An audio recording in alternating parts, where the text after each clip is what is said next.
All right. Hey, good Monday. Daishian Miller here from Warrior Concepts.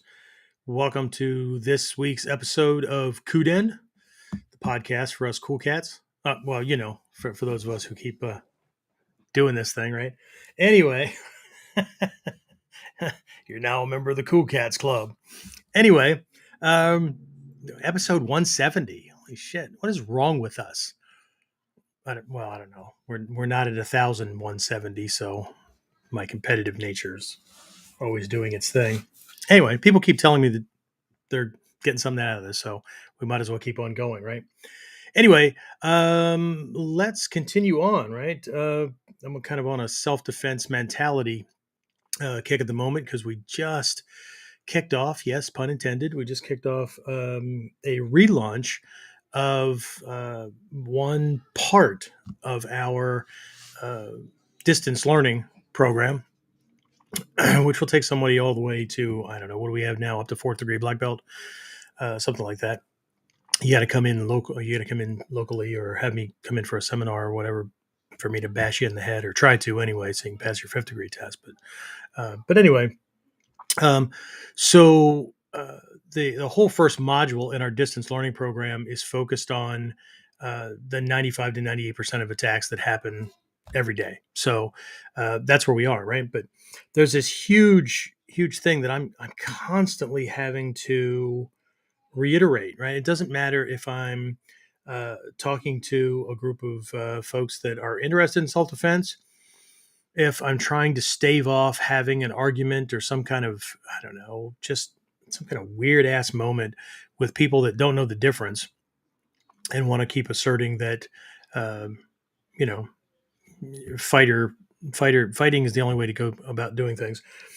Or I'm in my guise as a corporate workplace violence consultant, and I have to make sure that everyone's clear that what we're talking about, right, is self defense, self protection, survival, right? Getting through a violent situation and not, creating a counterattack or something like that, right? Although we use terms like that, I'm really careful in how we define things. So, what we're going to talk about during this episode is this fighter versus self defense mentality. So, we're going to talk about that. I've got a list on both sides that kind of counterbalance each other out. I have something from the University of Michigan Law Center that kind of goes into it a little bit more. And I plan on also discussing uh, some things that I don't have names at the moment. I had a name earlier. I'll make a reference to him. I know what he tried to achieve, and now he teaches self defense. Well, actually, he teaches both. Unfortunately, I don't remember the name at the moment. I had it earlier, and then I got caught up in our busy day, and now I don't remember it. But anyway, we'll talk about uh, some perspectives from fighters who become self-defense instructors, and they actually teach both groups, and they're very clear. They understand the difference between the two, but we also want to take a look at what's probably not self-defense as well, and again, from a legal perspective. I'm not a lawyer, so this is just based on research and my understanding as an ex-federal cop, and being in that realm for a while. So don't take anything I say as legal advice. It's just information. Your job is to go look it up in your particular circumstances. All right. That being said, we'll talk about more of this after we officially get started. So, yeah, let's do that.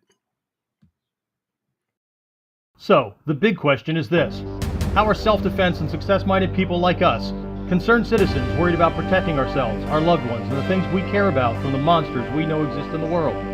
How do we train in a way that gives us the skills, knowledge, and understanding we need without becoming paranoid fighters or killers ourselves, and yet still allows us to be the hero protector the world needs us to be?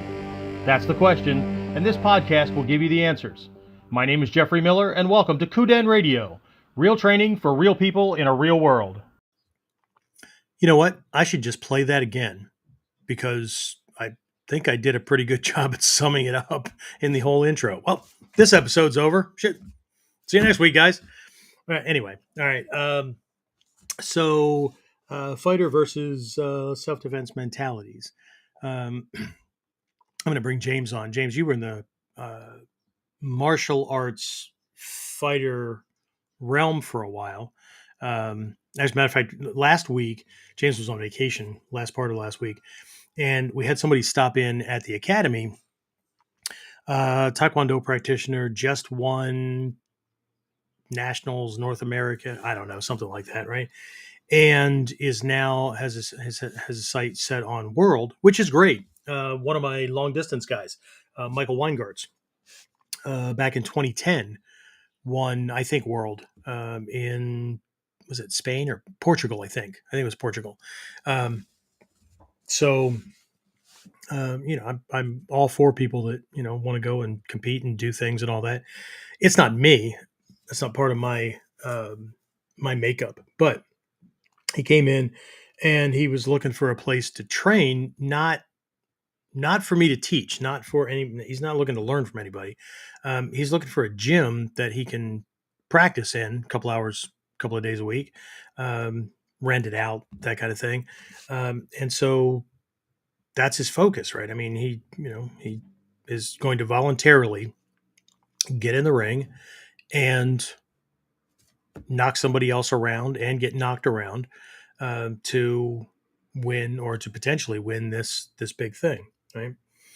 So, and anyway, that, that was kind of coincidental because it came right on the heels of somebody had. I mean, people send me stuff all the time to review, ask me what I think.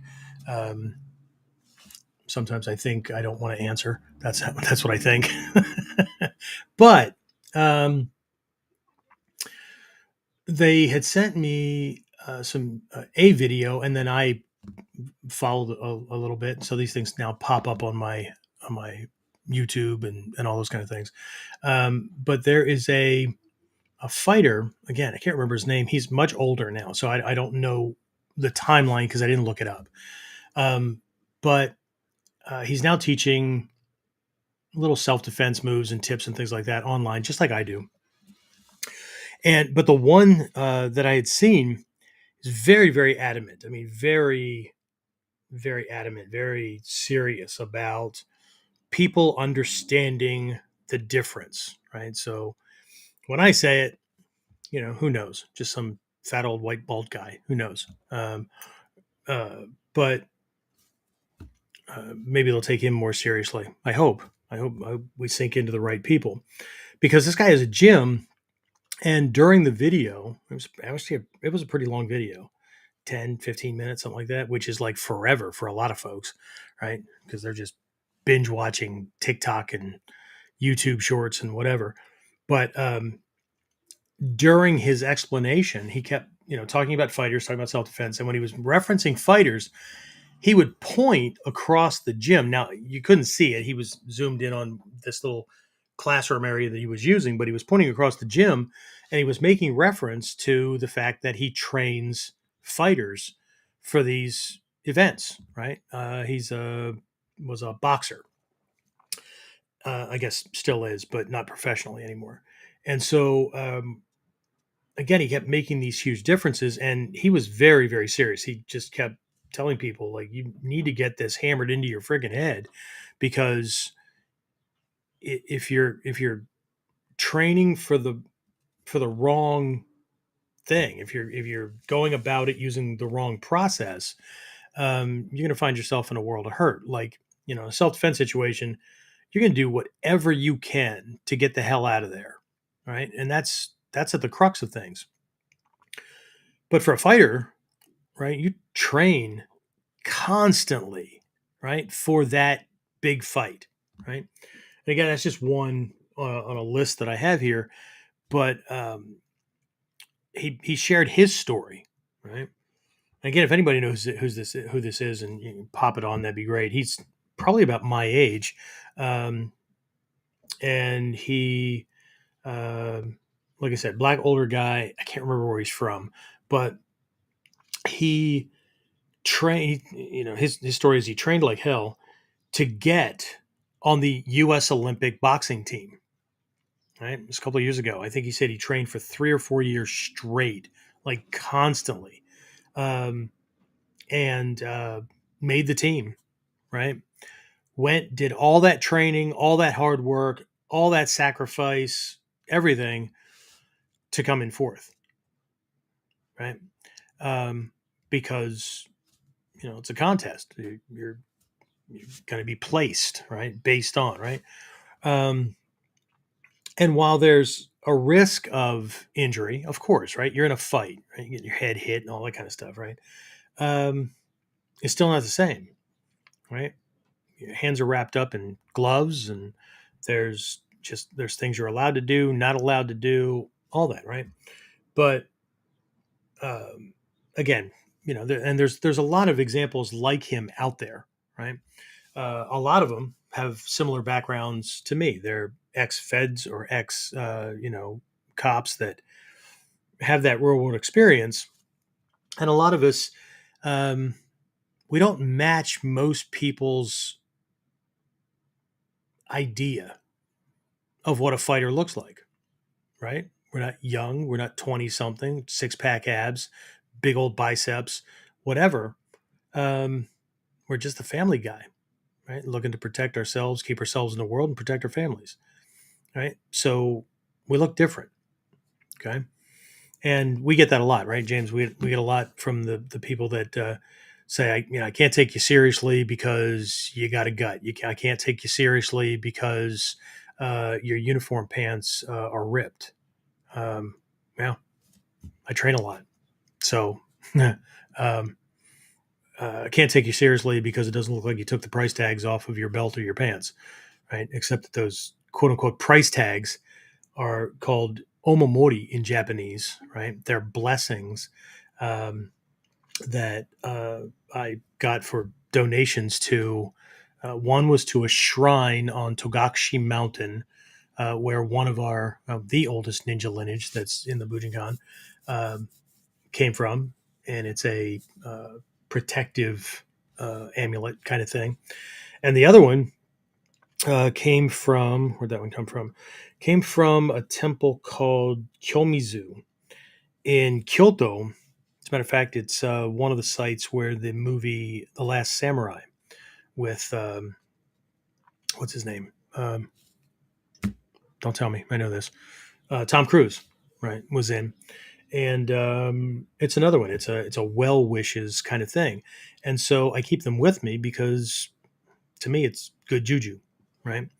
But that's a really good example of someone who has no idea what they're looking at, making an assumption based on their experience, based on their knowledge level, and then running off at the mouth. Right? If you follow me on Facebook, I shared a meme. It was a quote. Was it last week, James? It was it? I can't remember the guy's name now. It wasn't a Huxley. Um, I don't know. Anyway, basically what he said was the report from a less educated man about something that a clever or more intelligent person says is always going to be flawed because he's going to translate what he heard or saw or learned based on what he can understand. Right. And again, I think I made a reference to this. Did I make a reference last KUDEN? I don't know how many. We just added another virtual class and all kinds of things. So, um, uh, I mean, it's when I look back at my notes, I have notes all the way back to when I started in this art. In when did I do that, James? 1980, right? Um, and so I was a white belt, right? And here I've got upper level black belts, right? And then eventually Japanese master teachers and Hatsumi Sensei. So I look at those notes and like there's so much missing and there's so much that's not it. Now I can go back and I can look at and see what's being hinted at, but um, I have to make changes and things like that because what I'm looking at are the notes of a younger me, right? A beginner student trying to translate a lesson that he heard or a demonstration of a technique that he saw by somebody who knows, who knew, even at the time, who knew not just more, but knew about things that that younger me had no idea that he didn't know, right? It was just so far outside my perspective that I could only write down what I saw. And when we all understand this, when we're trying to attain to mastery, or when we're thinking about or dismissing the idea of getting a teacher, right? We need to remember that, right? Do-it-yourselfers always believe that they can do it themselves, okay? But they're always going to do it based on, right, parts and materials that they know exist, uh, whatever, right? If it's somebody trying to fix a leaky pipe, if it's somebody that's trying to fix their car, whatever, um, they're going to base it on the theory and the understanding that they have, right? Meanwhile, somebody else looks at it and goes, "Yeah, your car doesn't even have a carburetor. They don't make those things anymore, or they don't put them in cars anymore, right?" So you have this other system that you're going to have to learn a whole lot more, right? Um, so we have to remember that there's this huge gap, right? And then you bring in something like the art of ninjutsu, where by its very nature, nothing is ever what it looks like. Nothing is ever what it seems. Okay. And it's not tricky for the sake of tricky. It's coming at things from a perspective and using science and using uh, faculties that human beings have, but that most human beings don't use, let alone that they know that they exist. And they're attacking people's sensibilities that people at best take for granted, but have no idea how to control it. And for a lot of people, they don't even know what's happening. Okay. For instance, like a lot of people believe that they're absolutely logical and all of their decisions are logical, right? But science proves over and over again that we're emotional creatures and we make decisions based on, or we make that first decision based on a gut level response that's either attractive, right? Because we're going after something that's pleasurable, or we perceive it to be good, beneficial, it's going to feel good, whatever. Or we're making that decision because we're trying to avoid something that we perceive that's going to be painful. It's going to make us look like a loser, make us look bad. It's going to hurt, whatever, right? Or we choose one way or the other because, well, we don't really have any ideas or beliefs about it at all. So we might go, yeah, I'll try it. Or, yeah, no, I'll pass.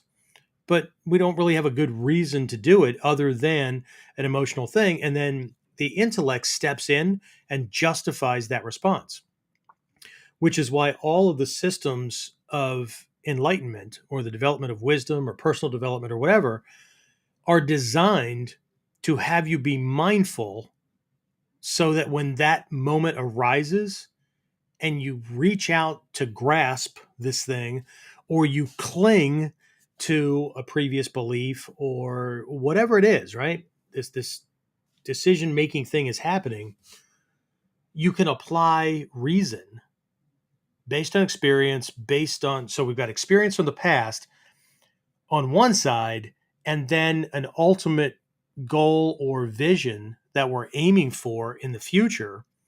And then in the moment, right, we're going to make a decision or we're going to choose not based on feel good, feel bad, attraction, avoidance, or whatever, but based on whether or not this serves me to move forward in the direction I want to be going. Right. And so that makes a huge difference. Right. Um, so let's do this. I want to share just a brief list that I made.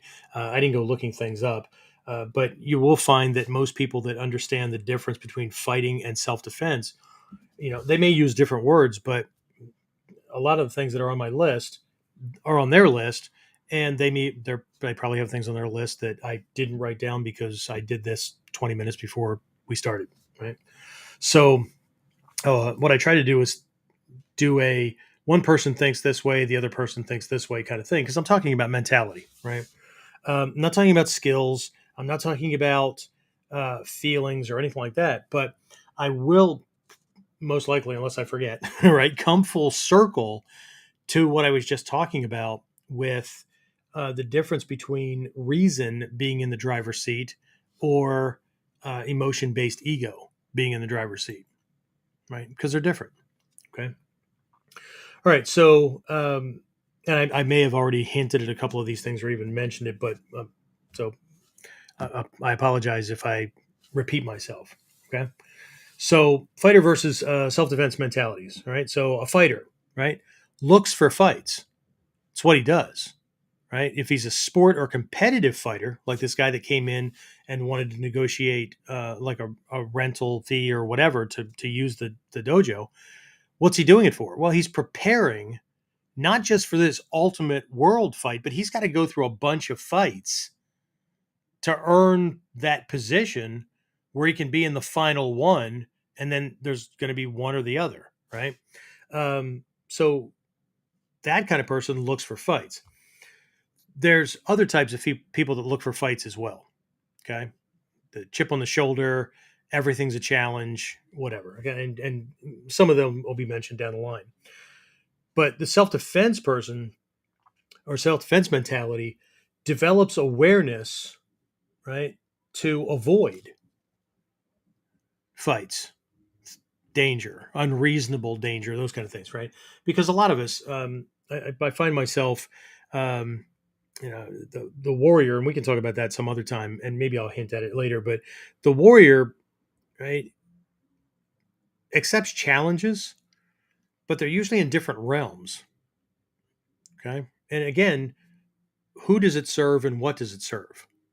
Okay, because typically, a warrior and a warrior mentality, even the Japanese Chinese kanji for that's a part of the word warrior, right? Bushi, right? Bu or mu means martial, right? So um, they're willing to engage in those kind of things, but right, they pick and choose those battles. Okay, and the word I think we covered this in a past episode at least once, 500 times. The word samurai, right, comes from the Japanese verb samurao. Samurao means to serve. Okay, not how many can I kill, and I mean we're not talking about a conqueror, right? While they could be on a conquering force, and samurai had less leeway than ninja did, right? Still warriors, but code, morals, ethics, whatnot, right? Samurai were born into a family whose allegiance was given to somebody, and that was usually a lifetime deal. Okay, there were a couple of families here or there. There was a Japanese TV show a couple of years ago. I don't know if it still exists or not. It was pre-COVID when I was over there, and it was really really popular. As a matter of fact, I deviated. That was one of the only years I've ever deviated from our trip agenda, and I found out where this village was, where this that was the home base of this family, this clan, and checked with the students and said, "Hey, like I'm going. I can give you instructions for continuing to go to class, or here's these other sites and whatever. But I got to check this thing out, right? You can go along, I don't have a problem, but just know that like I have mm, functional Japanese, right? Like enough to not get lost, usually. But I'm going to a place that I had not, and chances are, based on my understanding of where we're going, yeah, not going to be a whole lot of English spoken." And I was right. Okay, the museum that was erected for this clan because of the TV show, they made it famous.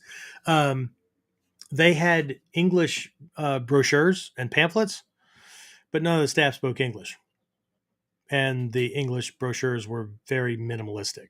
So I gathered up a whole bunch of Japanese stuff to come back and translate it later.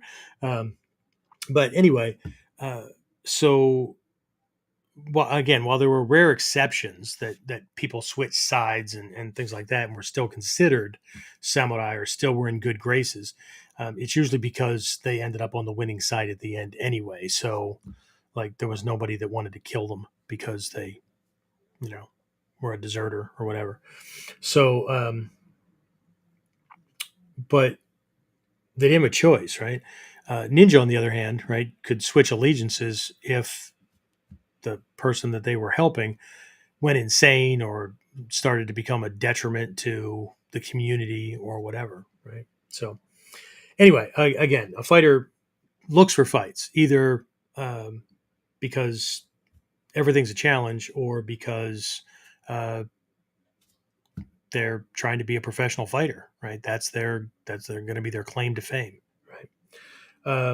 And the self defense person, again, the big focus is on developing awareness so that you can avoid, but that awareness for a lot of us, right? I'm sure I'm singing to the choir here, but that awareness for a lot of us leads us to understand that sometimes there's no avoiding, right? Not by choice, right? Not by your choice, right? And then that therein lies the problem. Okay. Um, I'm going to come. I'll use this one, but then I'm going to have to circle back to it, right? So fighters typically have a winner loser thinking, right? Winner loser type of thinking, right? If you didn't win, then you lost, right? If you didn't lose, then you won, right? So when we say things like, "You don't have to win, just don't lose," that just like locks their brain up. Okay. Um, this kind of competitive mentality, let's go back to that fighter that was talking about doing all that training for 3 4 years to get on the Olympic boxing team and then came in fourth place, right? See, they think in that term, right? And the the predominant philosophy that I've heard from people with this hardcore competitive mindset is that second place is first place winner or first place loser, right? There is no runner up, right? You just fall backwards into what place you took as far as loser, right? So there can only be one winner, kind of thing. They have a hard time with negotiations. They have a hard time with relationships, right? Because if somebody has to be in charge, and that's an always thing. They don't understand how a mutually beneficial relationship works with strengths. So in certain situations, one person may lead and the other person may be the helper because the person leading, that's their strength, right? And in other situations, it could be just the other way, right? And in other situations, it can be very democratic where they both look at what the problem is. They can both handle things, but they go, okay, well, how do you think we should handle this? Right. And then it becomes very much like a team effort kind of thing. I mean, it's always a team effort, but um, it's not a defined winner loser kind of thing. And then for the self defense mentality, what you have is a survivor mentality, right? I don't have to win. What I need to do is get my ass out of there, right? I this is not about bragging rights. This is not about trophies. This is not about belts. This is about tucking my kids or my grandkids into bed at night, right? This is about hugging my honey, right? This is about enjoying life, right? A fighter, again, I mentioned this before, right? Trains for the big fight, and that may mean that they go through a bunch of fights to get to that big fight. Right?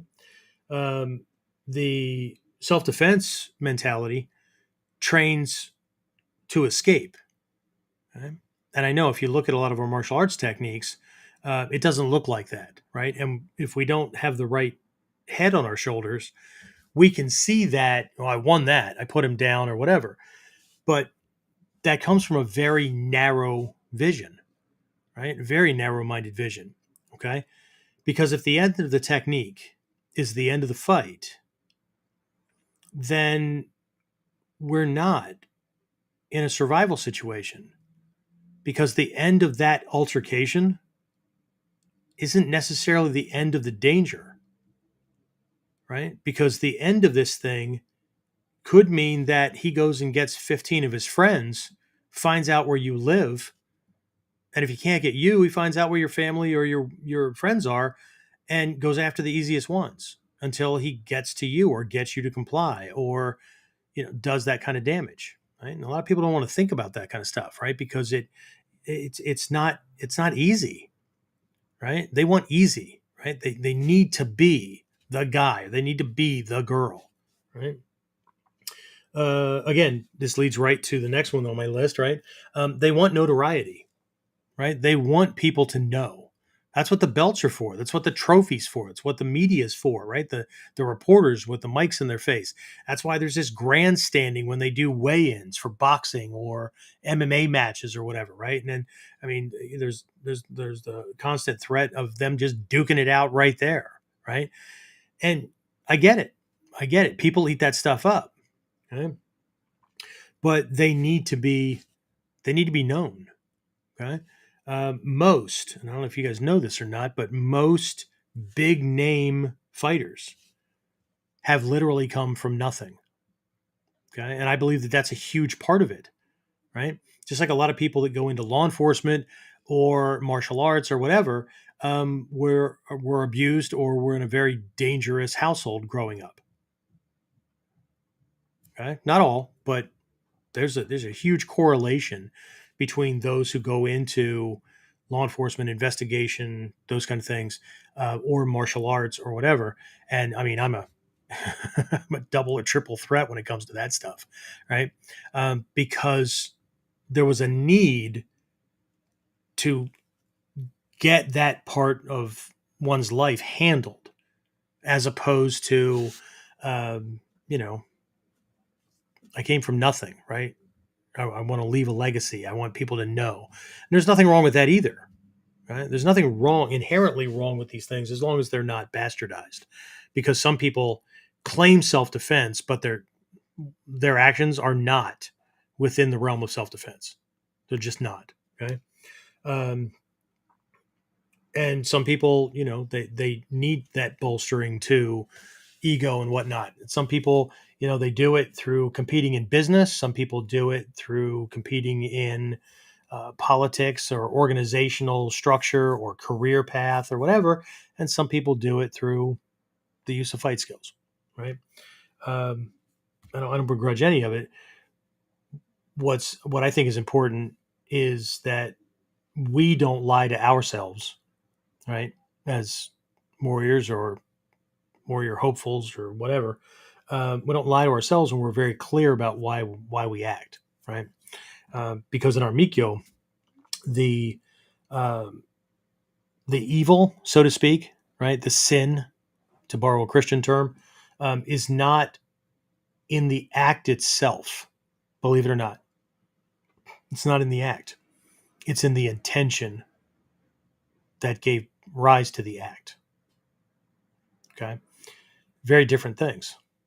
Very different things.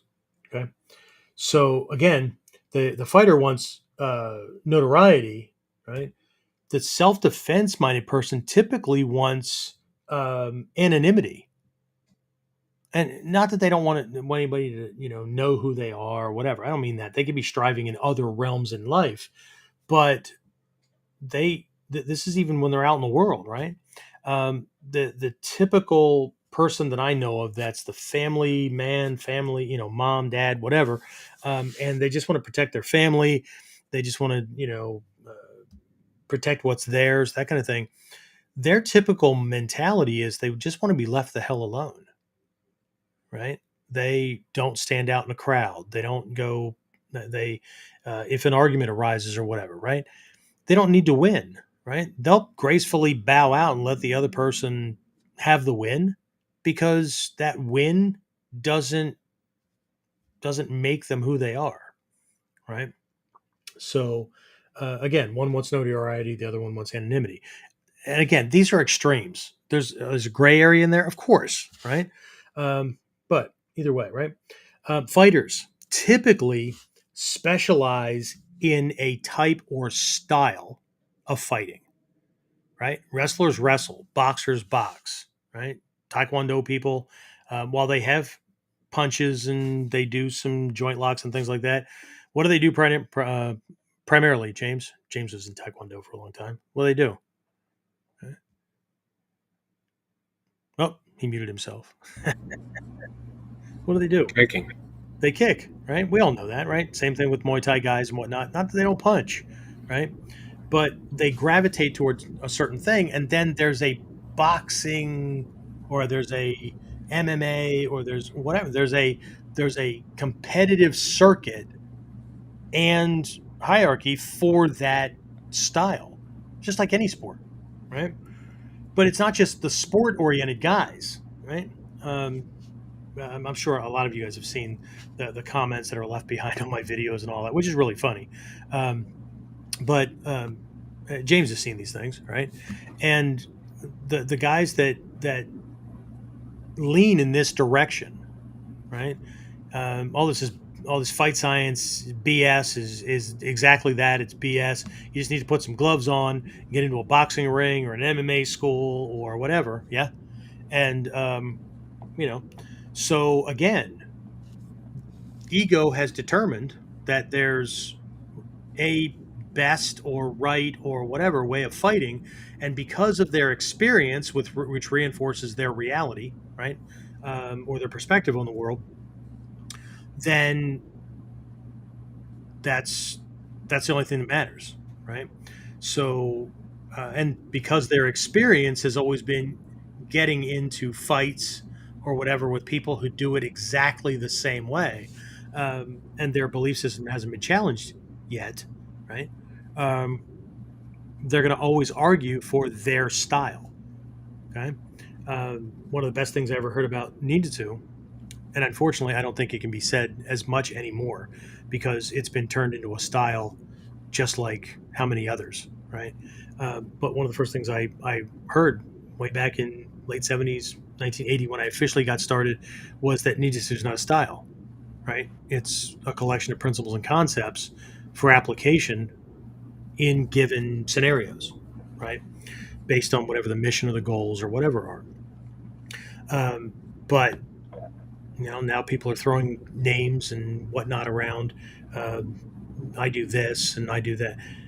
So now it's become more crystallized. And what happens in that context, when that thing happens, when a thought or idea or belief or information or whatever, when that's the thing that's all we ever do, right? That's all we ever let ourselves think about. That's all we ever study, look at, whatever. And then we're judgmental in a negative way against anything else. That thing then crystallizes, and in Mikyo, it becomes our viewpoint, our perspective, right? People like to say our truth, right? But it's not our truth. Okay. I know a lot of English language translations that come out of Mikyo, and I've used this in the past as well. But the more you meditate on things, the more I think about and process and look at examples of and expose myself to other things. I went from there is this ultimate truth, right, which is very, very difficult to describe with any language, right, because it is what is, right? Language does its best to hint enough that we can all navigate and know what the hell we're talking about close enough, right? But how do you describe the smell of any given flower or the smell of used motor oil that is a certain age and was a certain weight when it went into a certain type of engine, 2-stroke, 4-stroke, 8-cylinder, dragster, whatever, and it comes out, and how do you describe that smell? Now, other people in that realm who know that, they may have little things, right? It smells like cloves. It smells like whatever, right? And somebody else in that realm will get what you're talking about, but they'll also understand while they've smelled oil like that, they don't know exactly what yours smelled like because it came out of a completely different car at a completely different time, completely different temperature when you smelled it, and all those kind of things. So there's ultimate truth, right? What is, and then there's conventional truth, and this is guideposts. These are things that we use to navigate. Hell, our language that we speak is a part of the realm of conventional truth. Okay, because how many? Well, at last count that I knew of, and this was based on a language learning program I got back in the mid 80s that was being used by the State Department at that time for Japanese. There was this book that came along with it that was written by a university professor. It was called How to Learn a Foreign Language. It's pretty cool. But he led it off with there are 3,000 different languages and subdialects on this planet. And then he proceeded to say, and I only speak 9 of those fluently. And my brain stopped because I'm thinking 3,000, holy shit. And wait, you speak no, oh, he said, and I only speak 9 of them, which makes me a cultural idiot. And then I'm thinking, well, shit, I do English. Mm,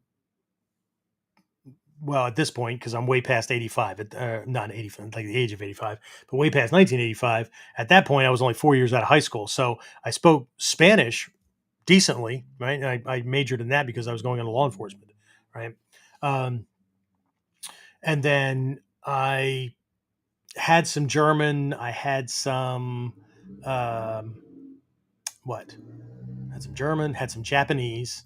Again, at that point, not enough to not get lost, but I had that. And then I could. I've always made it a point to be able to say hello, goodbye, how are you, and thank you in as many languages as possible, right? So I had an opportunity to learn it in Tibetan one time, so I learned that too. But I think it's important to be at least polite in the native tongue. But anyway, uh, so what I thought in my head was, okay, you know 9 of those languages fluently, and that makes you a cultural idiot. Shit, what the hell does that make me? I don't know, but I don't dwell on it a whole lot. But anyway, so there's ultimate truth, there's conventional truth. It's more like a conventional reality kind of thing that we all ascribe to so that we can navigate, right? Language, what time it is based on time zone, or just the universal time system with a 12 or 24-hour time system or clock or, whatever, right? And we have all these things, right? Sizes, shoe sizes, right? Here in the US, not the same as in Europe, not the same as in Japan, not the same, right? So these are things that we ascribe to that just help with navigating, right? And then there's this other thing in the middle, which for expedient purposes is often called personal truth. But people play around way too much with this idea of personal truth. I've come to realize this, right? So I stopped calling it that, right? Because I believe that there is truth. There is this ultimate thing that's going on, right? And Mikyo and the philosophy that comes behind that, and the study that comes behind that, there's this goal, which is to get your view, belief system, whatever, as close to that ultimate truth understanding as possible, right? So we're not swimming upstream, right? We're not fighting the avalanche, so to speak, right? And that's the idea in ninjutsu as well. Ninpo, right? The way of the ninja is the way of naturalists. The way of the ninja is the way of the universe, right? The whole idea is understand natural laws and go with the flow, man. Go understand how things work. And then when you're creating things, when you're making things happen, use natural principles and concepts and not baby wishfulness, not bullying, not whatever, right? Because the closer you are in the way you think, the way you speak, the way you plan, the way you act, in accordance with the way things naturally work, shit, the smoother and easier your life is going to be, and the quicker you'll produce results, right? So, um, what I now believe to be true, right? And again, it's what guides me around, is that there is truth, and then there's your opinion, right? Because you're doing the best you can, hopefully, to translate that. But either way, right? Let's get back to fighters and other mentality, because I just jumped on a segue and I don't ride those very well. So, or at least I don't assume that I would, because I have never been on one. I understand the principle and the concept, but if you've ever seen anybody who looks at it and goes, "Oh, it looks pretty straightforward," and then jumps on it and drives it into a wall or flips right back off of it or whatever because they were wrong, right? My brain understands it, but my body and its ability to maintain balance and control sucks, right? So where was I? Let's see. So a fighter specializes in specific types or styles of fighting. Um, a self-defense oriented person cross trains for situations and scenarios, right? What am I most likely to have to deal with, right? What might I have to deal with? Okay. In which case, I better understand at least how to escape from that, because we already talked about their focus is escape, not meeting it head on, right? Military combatants get into firefights. Okay. Refugees move away from gunfire and shit blowing up, right? So, and the people that are the protectors and the guardians in that instance, while they may have firearms, um, they're only going to engage if they absolutely have to, as a part of creating the evacuation route or assisting with the escape, right? They're not going to leave their charges. They're not going to leave those that they're responsible for. Okay. In the realm of bodyguard work, when I did that for a little while, right? One of the things that people had to get stuck in their head was, this is not a Chuck Norris movie, right? If you're guarding somebody and a threat comes up, right? You don't get into a freaking 3 minute, 5 minute, 20-minute fight with this person. Because the whole time you're doing that, guess what you're not doing? Protecting the person that's cutting the paycheck. We had a saying, dead clients don't pay, right? So if we were in a team, if we were alone, whatever, right? If you were alone, your job is to either dissuade this guy and get him to go away, or to drop him as quickly as possible so you can usher your charge out of there, right? Your principal out of there. If you're on a team, like let's say we're in a diamond formation and we're moving through the conference center, whatever, right? Banquet hall. There's already been one or more people as a part of the team that have gone in days or weeks before, mapped out the whole goddamn place, and we have contingencies depending on where we are. That if the alert signal goes off, somebody yells gun, it doesn't matter if somebody has a gun or not. That it's one word that you only need to worry about one, right? If somebody says that, we know exactly where we are in the room, where the escape route is, and where we're going. What's on the other side of the door? It's already been cleared. All that stuff, right? This is not make it up on the fly, right? From a self defense perspective, we have to be more prepared and have a greater skill set than somebody who is skilled at a certain fight style, who has only prepared and only mentally, their radar is only on defending against the same or very similar attacks, right? Or punches, kicks, grappling, whatever. Okay, um, so it's very very different, right? Anyway, so again, there's a training for situations and scenarios. Okay, and I get it, right? In the beginning of our training, we do techniques, right? We cover principles and concepts and whatnot.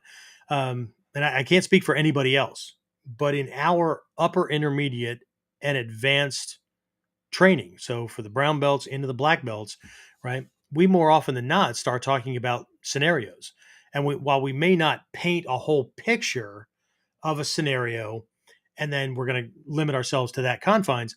It comes up more and more in training. Yes, James? More and more in training. We talk about clothing, well, even with the lower level people, talk about clothing styles, environmental considerations, all that kind of stuff, right? But he's been in classes where people are training, and I start moving shit in to create walls and barriers, and I'll Mm-hmm. move something in between them and whatnot that they could possibly trip over, because they have to take that into consideration, right? But you know what normally happens, right? People start laughing. People start chuckling. Okay, they start thinking, sensei's being tricky. Okay, but that's one way that ego relieves pressure. It relieves stress. Right? We have to be careful when that kind of thing happens. We have to close our lips and prevent that from happening, so that that energy gets bottled up. And I know it's going to start to feel weird and odd and all that, because you're not letting it out, right? But we also have to make sure that we're training to feel uncomfortable, or training for when we feel uncomfortable and we feel limited and we feel like the odds are against us. Okay? Because fighters, right, they're, if not sure, like a sports fighter, they're reasonably sure that shit's not going to go sideways, right? They're going to like slug it out, fist fight or whatever, and they're reasonably sure the other guy's just not going to pull a gun and shoot him in the face, right? That's what I mean by sideways. We see that shit in the news all the time, right? Because if they were training for that, I'm talking about the guys, in the gas station parking lot or whatever, right? If they didn't operate like they were reasonably sure, they wouldn't do dumbass shit like they're going to take their jacket off or their t-shirt off before they get involved in the fight, temporarily blinding themselves for a couple of seconds before, right? Because they're reasonably sure the other guy's going to do what? Wait while they grandstand because he's talking smack too. Okay? I did some kind of training at some point. I can't remember. I think it was a Whiteboard Wednesday, where one of the keys, one of the principles we focused on was don't talk, and if you have to say something, keep it short. Right, and the reason for that is when you talk, you shift your psychology from right brain processing, multi-layered survival mechanism, to intellect, which requires that all pieces of information are stacked linearly, right? So you're able to do things less, you require more processing, which slows you down. So the one who's talking the most, if the other person was smart, as in like fight science smart, that's when they'd smack the shit out of them. Because they're not focused. Guys that are in it, that are really, really in it, they don't talk. Okay, which I think is one of the reasons for having mouth guards in your mouth in a boxing or MMA match. I know it's so you don't break your teeth, okay? But think how that it makes it really difficult to talk. So people just typically don't talk because they're focused on protecting their teeth. Okay? But then when they get in a fight outside the ring, what do? Jack their fucking jaws. They won't shut up. Jesus Christ, shut up. Right? Nothing like being an accomplice to your own ass kicking. Okay? But the reason why it doesn't bite anybody in the ass is because everybody does it. Right? And that's something else that people say on the videos too, right? Everybody knows that this is how you do it, right? All good fighters do it this way. I'm not going to argue experience. Right? I've lived in multiple countries on 1, 2, 3 continents. And as a federal cop, dealt with people from different cultures that no, they do not all do it the same way. So I'm sorry that your experience is so limited. But if you and I ever meet, not you guys, but if that person and I ever meet, I'm kind of glad that they're stuck in one way of thinking. Because all I need to do is duck a punch, see a stance, whatever, and get a couple of pieces of information and know what kind of fighter they are.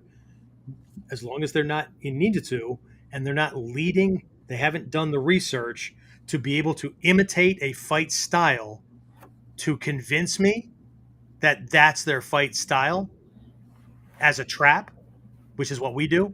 And if you're not doing it and you're up in the upper levels, then you're missing a huge opportunity, right? So, but most people aren't that, right? All I need to know is your fight style, and then I just create a situation where you have to fight outside of that, or you have a really really hard time doing what it is that you're really really really good at. And if I can piss you off enough that you throw that away, then I only have to worry about the animal coming at me, and then come from outside the blind spot. Okay, easy? No, but it's what I've trained for. Okay. Anyway, right? So specializes in, right?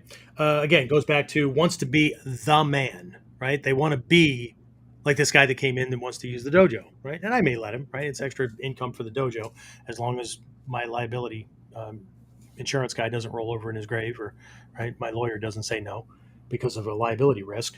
And all warriors, all I was told this in the '80s, all ninja in the 21st century, one of the weapons they have in their back pocket is a good lawyer. Okay. Because again, even if he's the bad guy, even if you're using justifiable self defense, he or his family can still sue you in the Western legal system. Okay. Are you protecting yourself against that? Okay? I know for a lot of people, it sounds like I'm talking them out of self defense training, but I'm not. Okay? I absolutely believe that you need it, but I absolutely believe that you can't just stop at cool moves because you think that's what ends the fight or that's what ends the threat. There's a difference between ending a fight and ending a survival threat. Okay? So the fighter wants to be the man, even if it's just the 15 minutes of fame that they can brag about for the rest of their life, right?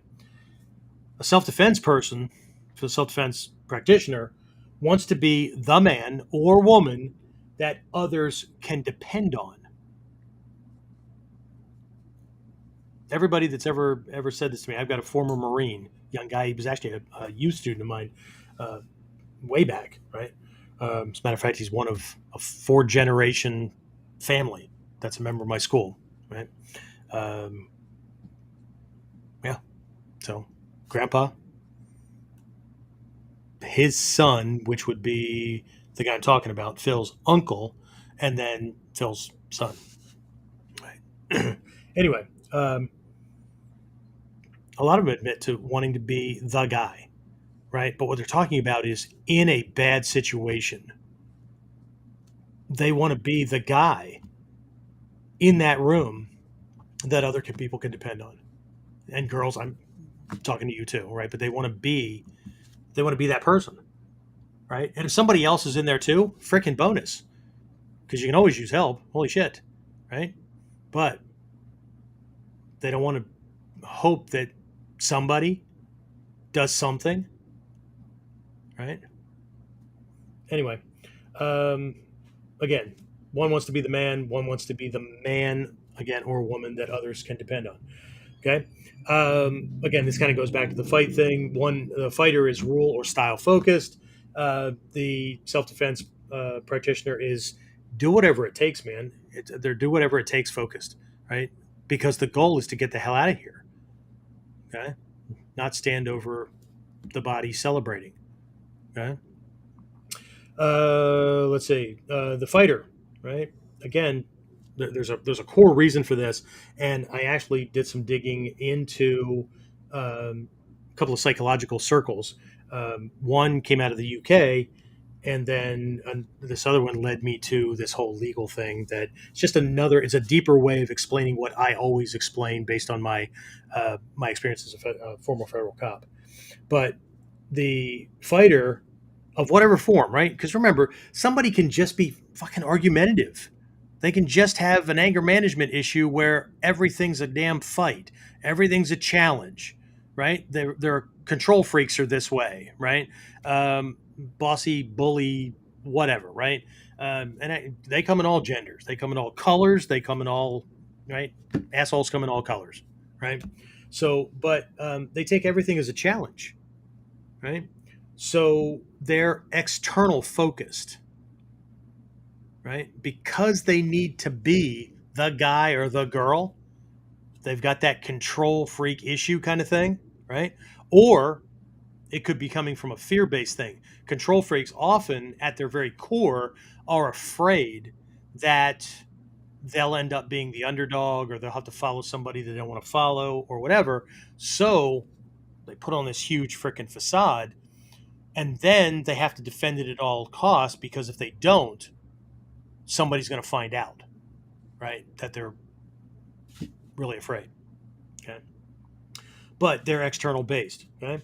The self defense oriented person tends to challenge themselves, right? What don't I know? They're always self checking, right? Is there a better way that I could have said that to have prevented that argument that was in, right? So then they think about that kind of stuff and they, get advice from people and all that kind of stuff. So they tend to be internally motivated. And again, these are not these are comparisons. They're not universal. All right. So if you saw yourself on one side or the other and your feathers are all ruffled and you haven't already signed off, because when you see a while back, we had like 4 or 5 people like click off at the exact same time. It's really funny. Anyway, and then I have 2 names here at the end, right?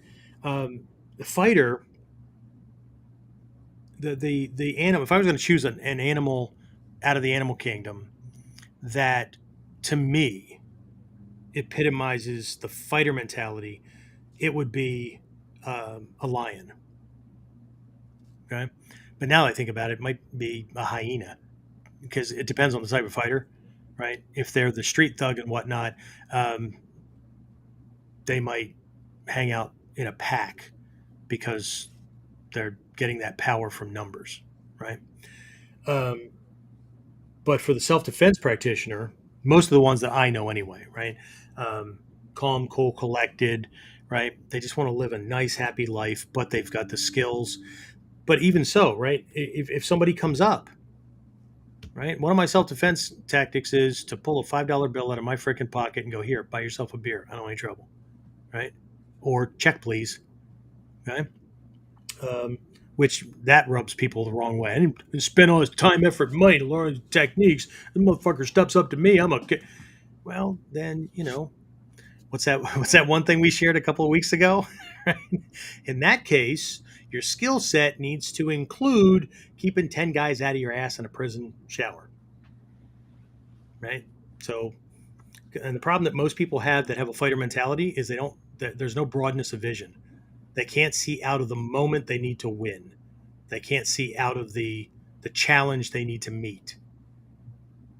They don't see big enough, right? Because to them, there's always just the next fight, the next fight, the next fight, and then there's the big fight, right? That puts them on the mountain.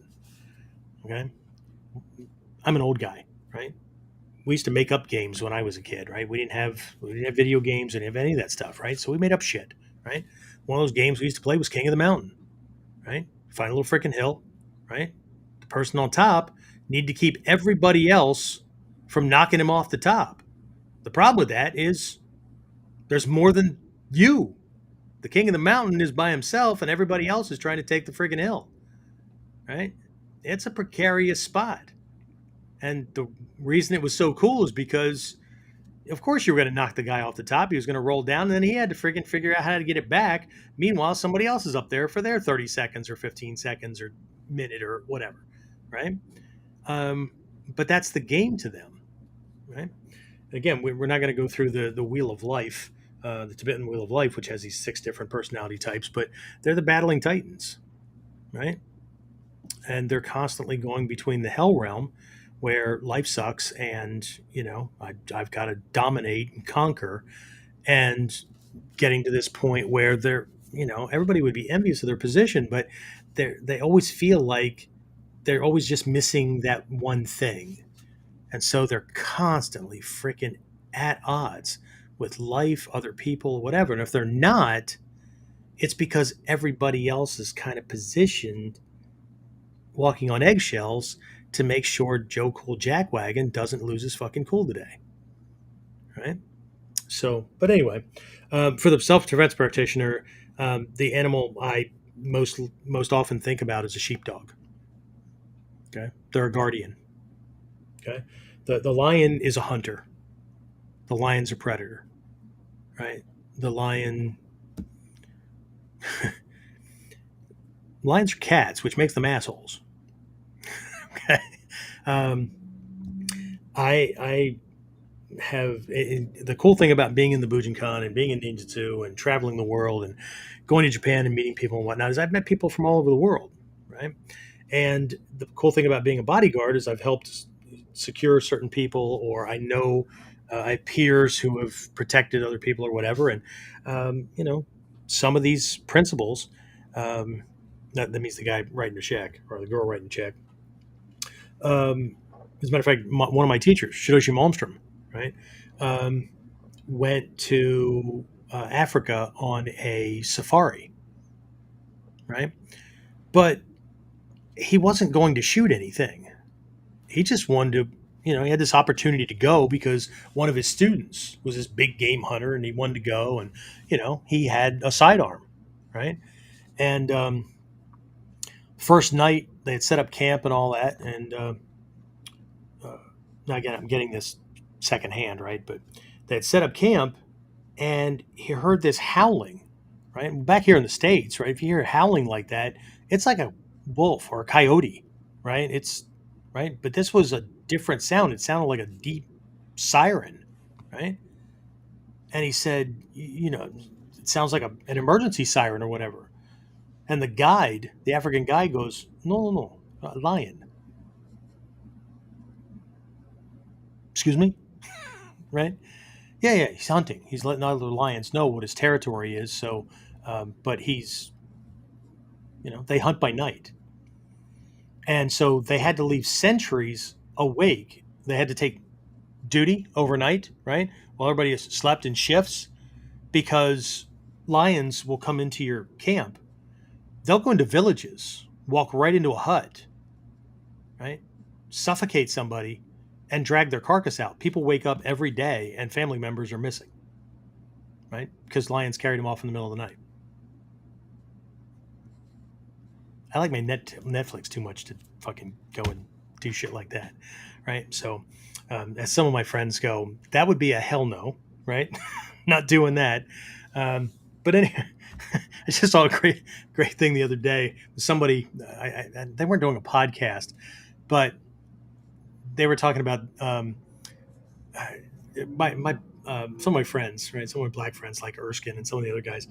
We make jokes all the time about, like, you can always tell in the horror movies, right?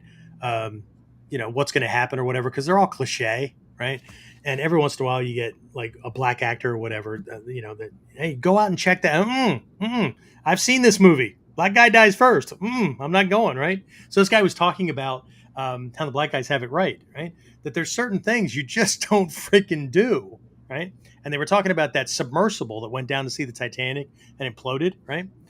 And he goes, these are all wealthy, really, really intelligent people, right? And the information's out about this submersible, by the way, if you want to look at it. And he goes, no, you climb aboard this thing and I see a Logitech joystick as a controller. My first response would be, no, this is a hard no. Logitech? Holy shit. I haven't had a Logitech thing that lasted more than, I don't know, a month, right? Headsets, whatever, that I haven't had to replace. Not knocking the company, but you get the idea. Not putting my life on the line with something that is $39, right? And tax. That Big Lot, or what? Not Big Lots. What is it? Best Buy.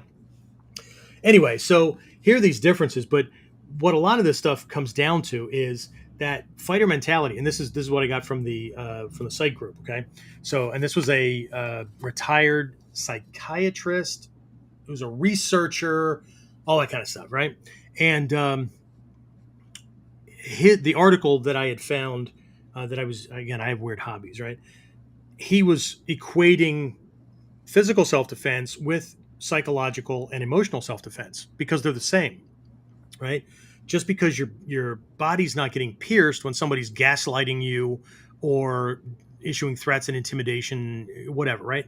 Threatening to take your family away if you don't comply, whatever, right? it's still that, right? So I found this very interesting but more broad definition, right? Because I've always stuck with the legal definition based on being a law enforcement practitioner and having to focus on people being physically assaulted, right? But he says self defense is a countermeasure that involves defending the health and well being of oneself from harm. It's pretty simple, pretty cut and dry, right? Well, then again, I follow the rabbit hole, right? And then what I found was, and again, this stuff is pretty consistent across. I just happened to find this one from the University of Michigan Law Center, where there's 4 elements that are required for self-defense. For self-defense, so self-defense, right? A claim of self-defense, right? Whatever, right? So number 1 is it's an unprovoked attack. Okay, 2 guys get into it in a bar and go, you know what? We need to step outside. Okay, the self-defense guy goes, no, you know what, man, you're right. Whatever. Okay. Now some people, again, remember what I said, fighters, ego, self-defense, ego's not involved. There's no need to win. There's thoughts of, if I get taken out of the world, who's going to protect? My wife, my kids, my grandkid. Who? Right? My kids are going to call somebody else dad because I was a dick and couldn't stay out of a fight. Right? Whatever. Okay. Wonder if I'll get banned for saying dick twice. Anyway. Anyway. Sorry. But there's no ego involved, right? The choice is not egocentric. Okay. If one is left with no options, right, you're going to get beaten, broken, or killed if you don't act, regardless of whether you act or not. Bad shit's going to happen. That's not, right? Intent in this case is on what? Getting out, surviving, right? Living another day to protect somebody else, right? Tended to be the ninja's way of doing things, okay? Not being able to back down from something. Called my mom a name. Is he right? I mean, if he's right, what are you defending? If he's not right, why do you feel the need to defend? Right? The things I heard when I was a cop, holy shit. Right? Slept with your mom last night. Yeah, did you pay her? What? That's all I'm concerned about. Mom's got rent to pay. Right? I know my mom's not that. Right? But he's not prepared for that. He's not prepared for somebody who can play mental gymnastics better than he can. Right?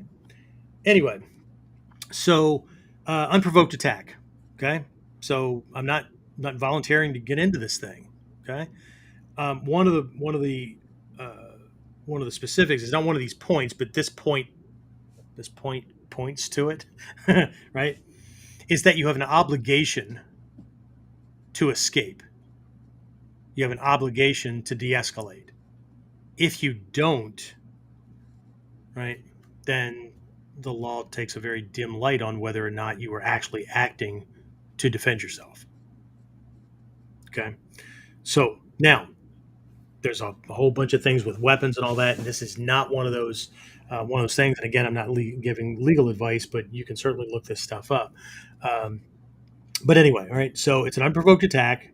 2, which threatens imminent injury or death. Imminent. In the moment. Okay? He didn't threaten to punch your lights out, walk away. You're afraid that he's going to come at you, so you go to his house and you burn it down or whatever with him in it. Okay? That you have a really hard time with that. Okay? I don't know if Ninja can make that happen or not. Well, never mind. Ignore that I just said that. Okay? So number 3, right? There's an objectively reasonable degree of force used in response. Okay? That typically means that you have used equal or less force to affect your escape or to stop the threat, right? To stop the harm from coming at you. Okay. The way I was taught as a federal police officer, it was defined as the minimum force necessary to stop it. So if you're doing things that fit the self-defense paradigm, or in law enforcement, the use of force doctrine, then I'm going to try something reasonable, right? I'm going to try to de-escalate. I'm going to try to talk my way out of it. I might use intimidation or dissuasion tactics, right? I'm trying to escape, all those kind of things. I've tried certain things like batting his arm away or whatever, right? So that whatever I had to do to drop him, there is a chain of evidence that unless this guy jumped you out of surprise and your first thing dropped him because it was a flinch response, okay, again, and it's even more difficult in today's world because we live in a video surveillance society.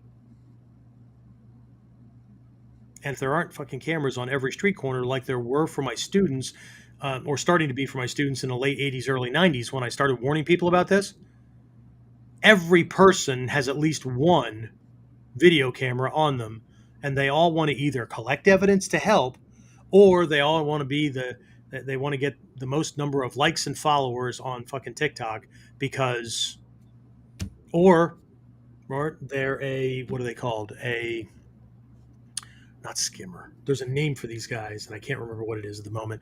But they have scanners and they go around and they take photographs of traffic accidents or video or whatever of accidents of whatever. They're the ones on the scene, interviewing somebody because of the accident or whatever. They're not all reporters, right? The person that you hear off screen interviewing somebody, so they're talking, or the video cameras on them, or the B-roll footage of the car on the freeway that's on fire and shit like that, right? These guys have scanners in their cars. They show up, they do that, and they want to be the first ones to call up the TV station or the radio station or whatever with that footage because they get paid for that. Okay, so they could be the first one on the scene and your ass is on fire in your car, and they're probably one of the least likely ones to pull your ass out because there's more money in fatalities. Okay, so we have to also, from a self-defense perspective, we have to take into account people's motivations. Okay? Which is why we don't, if we're running from somebody and we go pounding on doors and stuff, we don't yell, "Help me! He's trying to kill me!" or whatever, right? You scream fire, right? Because in one instance, they have to decide whether or not they're going to invite, because if they invite you in, they invite danger in, right? If they're going to do that, or they're going to save their house. Okay. Again, for the vast majority of people, ego rules. Okay. For all of us. Okay. Which is why a lot of us study this whole thing and the phenomena and try to figure out how to bring it under control, so we're not doing dumbass things that increase our own level of suffering and discontent. Okay. Again, how to not be your own, an accomplice to your own ass kicking. Okay. So anyway, elements. Number one, unprovoked attack. 2, which threatens imminent injury or death. 3, an objectively reasonable degree of force used in response. And 4, an objectively reasonable fear of injury or death. Okay. So 1, injury or death does not have to occur for somebody to prove that you were in danger, right? Typically, the law just requires that you thought you were in danger of serious bodily injury or death. Okay. So what that comes down to, hint, hint, nudge, nudge, headbutt in the face, right, is your ability to articulate without saying, "I believed that I was in fear of imminent injury or death." You don't quote shit like that, right? But it comes down to your ability to articulate clearly first on scene, right? And the way you do it matters. Absolutely matters. And I'm not going to go into this, but what I will do is hint back. Where are we? About an hour when I mentioned that human beings were emotional creatures who used intellect to justify the emotion. Hint, hint, nudge, nudge. If you get emotion, intellect out of order, between the statement you give on the scene or at the police station and the statement or the testimony you give in court, your ass is going to jail. Okay. So, um, death doesn't have to occur. What does have to happen is, but you see where we're going with this, right? All of this paints a picture, whether we're talking about from the psychology, psychiatry side, or from the legal side.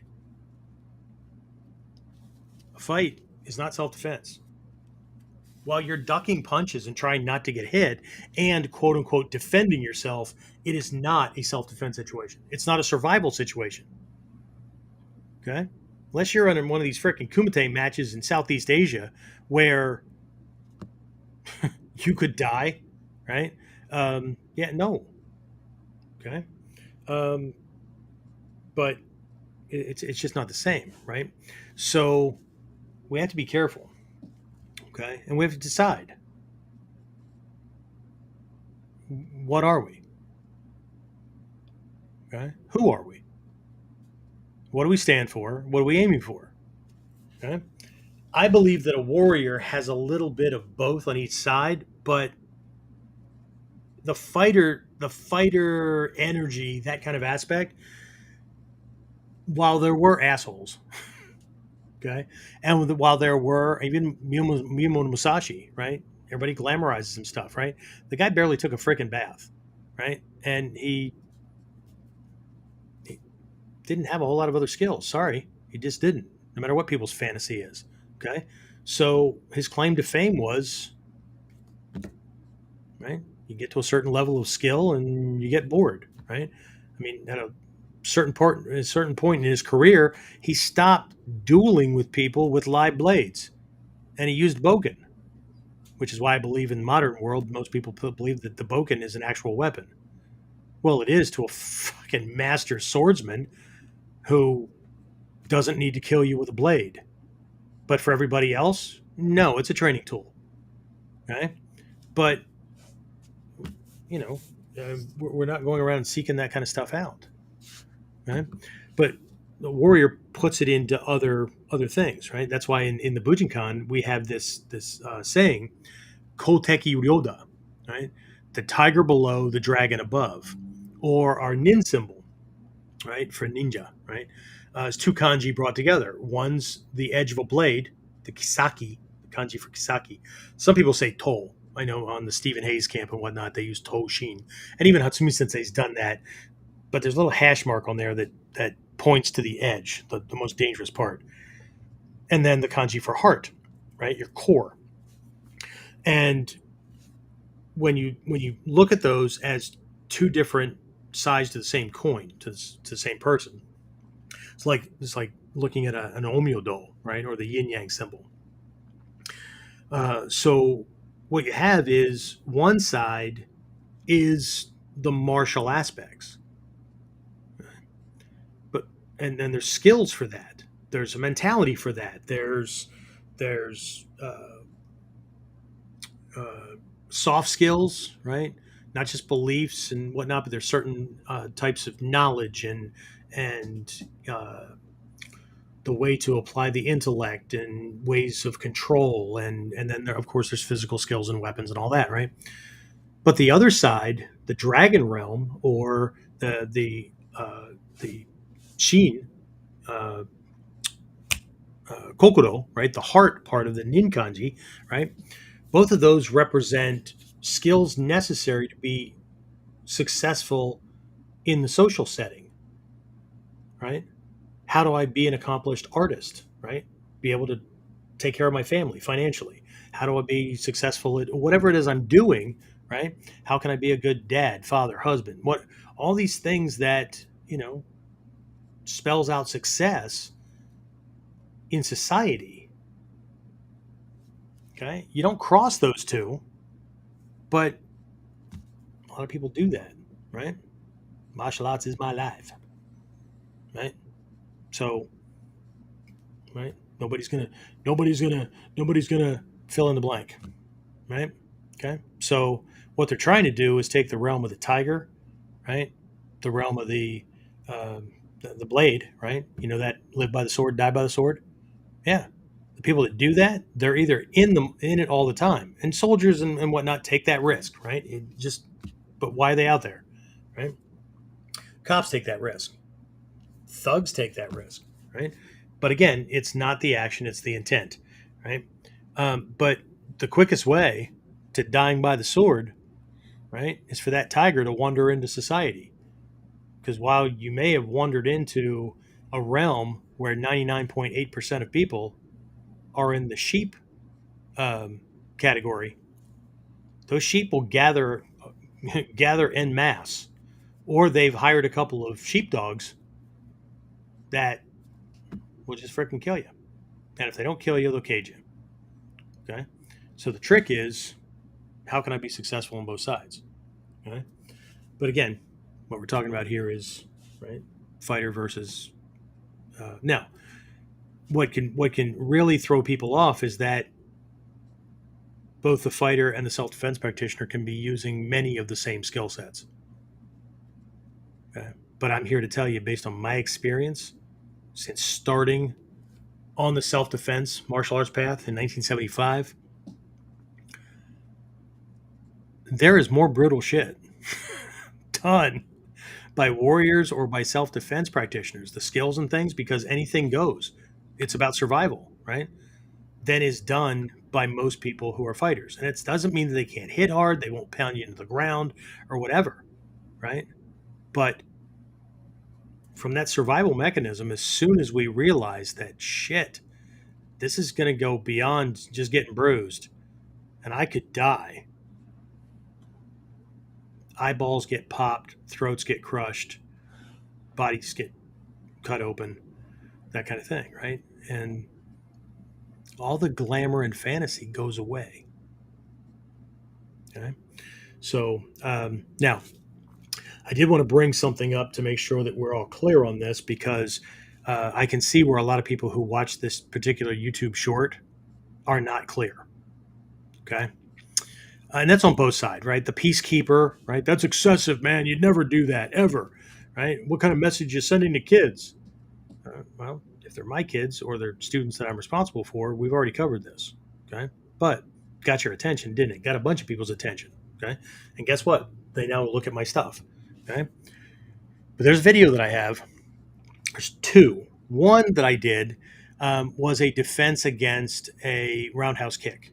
Okay. And I used a standing variation of a technique called ashidome, leg stop.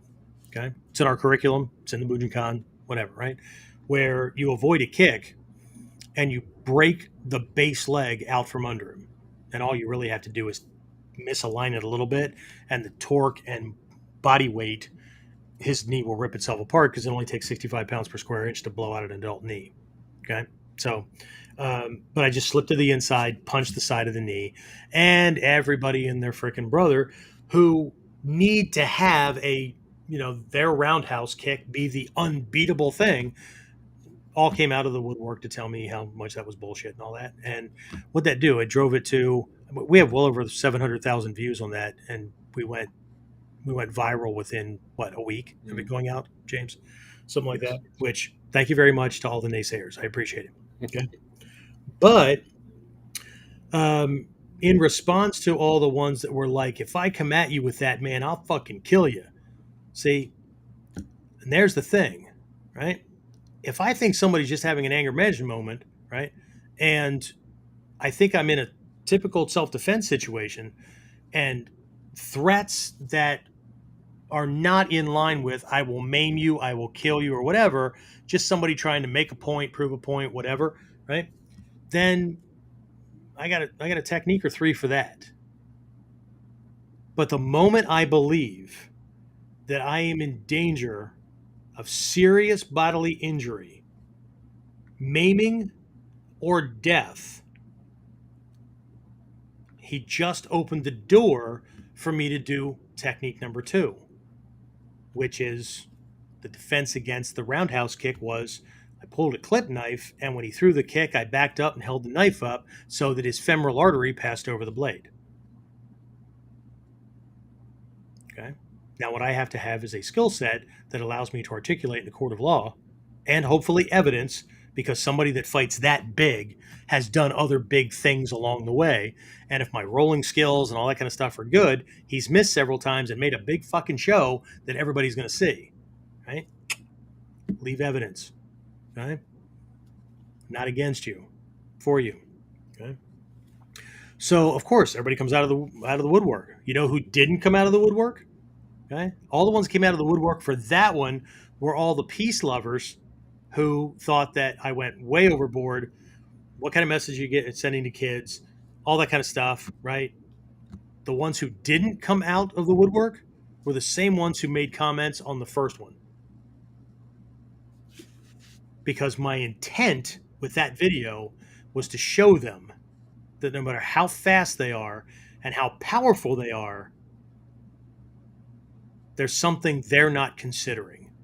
And that is that to throw that kick, everything from their groin to their ankle bone is a target that if I open up, they won't make it for another hour at best. Okay. So it was the intent. Okay. My job as a Mikyo teacher, as a self-protection teacher, is not just to teach moves. And this goes for any of my friends that are, or peers that are teachers. Okay. It's not just to teach moves. It's to expose students and potential students to situations, problems, and perspectives, either on the danger side or on the response side, that they, one, have never thought of, two, possibly dismissed, or three, didn't know they didn't know. Because if I don't do that,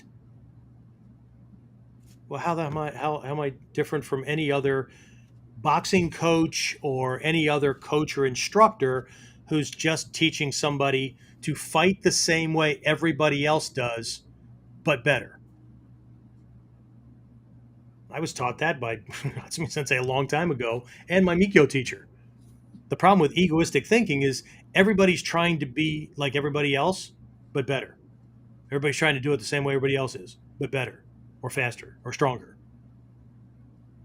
Okay? You can't be different, and you can't. It's kind of like the escape route that I have for getting my wife off of an airplane that happens to go down and we don't disintegrate with it.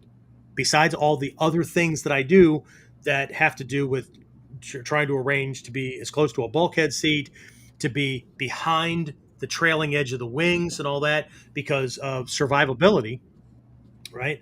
Everybody gets seats to be closest to the exit so they can get off faster, right? I don't give a shit. Okay? I schedule things so that those things happen. I'm concerned about what if this flying fucking tube falls out of the sky and I don't evaporate with it when it breaks apart. Okay, so our plan is always right. I want a window seat. It's not to look out the damn window. All the clouds look the same at 30,000 feet. Okay? It's because when everybody panics, they all move to the aisle, and then there's a freaking bottleneck in all directions with people trying to climb over each other, and you're not getting out. Okay? The passageway that's clear is along the wall over the seats, because no one's trying to fight to get to the wall and the windows unless there's a portal. Okay? So self-defense and survivor mindset focuses on desired outcomes that have nothing to do with winning or losing. Okay? Or little to do with winning or losing. Okay? The fighter, all the fighters, all the ingrained, hardwired caveman, cavewoman fight, flight instinct on that plane in that moment will be fighting for aisle space to get to the door. And they will be trampling people to do it.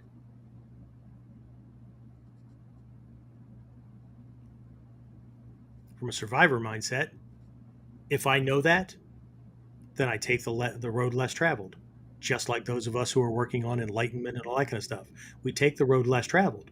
Why? Because it's too much fucking hard work to do all that extra planning instead of just hoping that it doesn't happen. And then when it does, you respond like everybody else and hope that you're the bigger dude or dudette. Right? Anyway, I'm going to stop beating a horse. I don't know if it's a dead horse or not, but anyway, James, who do we have? Hi to everybody that said hi. I'll respond later and click the like and comment back. But who's on? Who's on? What's up? Looks like What's Phil's on. Phil Jones. Who? Phil Jones. Phil Phil Jones. Jones, that Midwestern punk. He signed up for fall camp, so he's like official. He did. Awesome.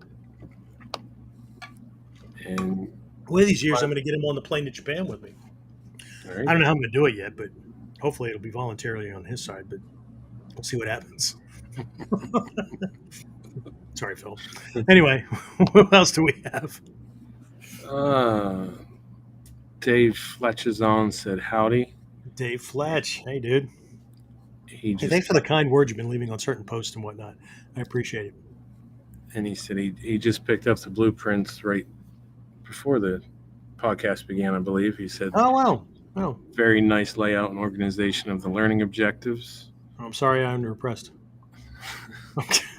And he said, I like to say if there are refs and raps, it's a game. If not, it's combat. Okay. I'll accept that as an expedient. And he also said he remembers when they had a Taikai in Africa with a safari as part of the package. He wanted to go to that one bad. What's that? He said he wanted to go to that one bad. Oh. Awesome. It must have been during one of my military years or some, I don't know. There were a lot of things that I wanted to do, but I had to pick and choose my battles based on career track and whatever the other things I was doing. And Jason Reinhardt had a question. Right to remain silent until I talk to my attorney. Don't say anything. Is this the proper way to handle things? I'm going to tell you to be really cautious with that. I know that people use that a lot, okay? But you got to be careful because law enforcement tends to become almost immediately suspect as soon as you lawyer up. And if you lawyer up right out of the gate where they can't talk to you at all they have to go on are assumptions. So I will tell you to be cautious, but what you really need to be prepared for are leading questions, okay? Like if they say, tell me what happened. What you can do is ask for time. And you do that by saying, I can't think straight right now. Is there any way that we can do this tomorrow or whatever? I can't think straight. Whatever, right? I don't want to speak. I don't, right? So this is using the ninja's Henso Jutsu, disguise and impersonation. Okay, even if you're not flustered, even if you're an ice cold sociopath, hopefully none of you are, because I don't like to be associated with them or narcissists. Okay, because they're single-minded, self-serving, and everybody else is a plaything. And I don't associate with those who don't play well with others. Okay? I'll be the only sociopath in the room. Thank you very much. You even do that with a straight face. No, but if you do the flustered route, okay, and you can't do George Sanford, right?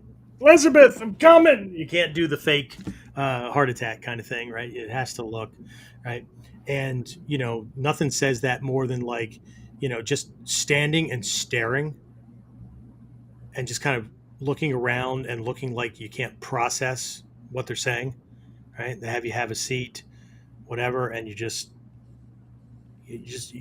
look like you're trying to figure out where the hell you are and who you are and what you're doing, right? You need to buy time, because if you haven't already done some work where you've at least created a script or an outline of a script, right? You don't want to sound like you're reciting a script, right? Even my guys that answer the phone at the dojo, right? That presentation that we have, right, where we're asking questions to get information and all that kind of stuff, and then we present the information about the program. It's all scripted, right? But they're not allowed to use that. They're not allowed to speak on the phone or whatever. They pass it off to me, or they take a name and number and whatnot. They're not allowed to do that until that presentation sounds like a conversation, right? So, but having an outline and having mentally rehearsed some things, how you would say things, so you can avoid, don't use words. You can, you convey things well.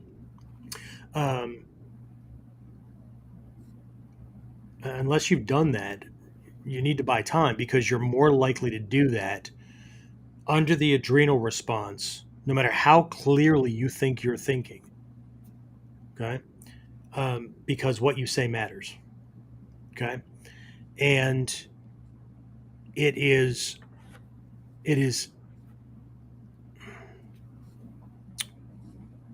critically imperative that no matter what your feelings, beliefs, political ideology, I don't give a shit what, no matter what it is imperative that you sound remorseful or you sound lost. If you can't bring yourself to, whatever, right? And authentic, okay? Authentic, right?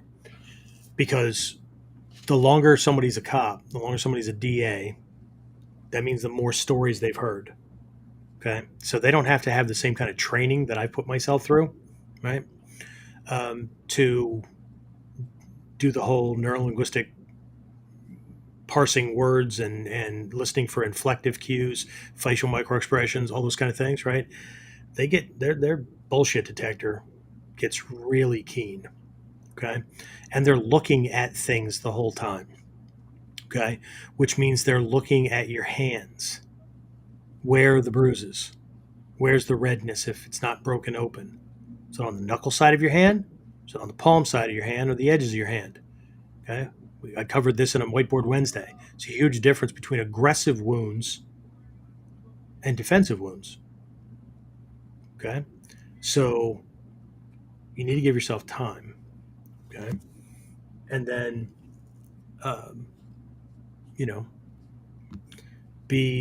be willing to give a statement. Everybody that's, don't do that, man. I did that once and screwed myself over, and they fucked me. And dude, okay, again, if you had a rap sheet before that had to do with fights or assaults or whatever, guess what, right? While it's not fair that people judge me and people change and all that, well, okay, tough shit. Doesn't work that way, and in law enforcement, it works that way even less. Okay, you left a trail of evidence that you're this type of person until they have significant evidence. I used to tell my teenagers this: you keep doing this way, right? Now you're going to tell me that you're different. You've changed, right? You're 19, you're 20, right? And you're a different person. I don't see that.